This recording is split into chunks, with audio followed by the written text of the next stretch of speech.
सर्दियों के आगाज के साथ ही जेहलम में जगह जगह मछलियों के स्टॉल सज गए हैं।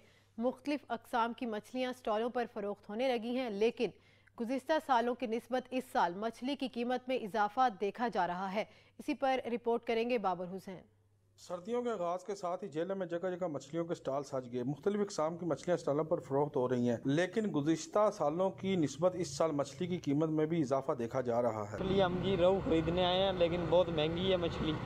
और अभी रेट देख रहे हैं, अभी जहाँ से सस्ती मिलेगी वहाँ से लेंगे मछली। मछली इस बार महंगी है बहुत। सिल्वर है, रोहू है, माशेर है, गुलफाम है, संगाड़ा है और चिड़ा है।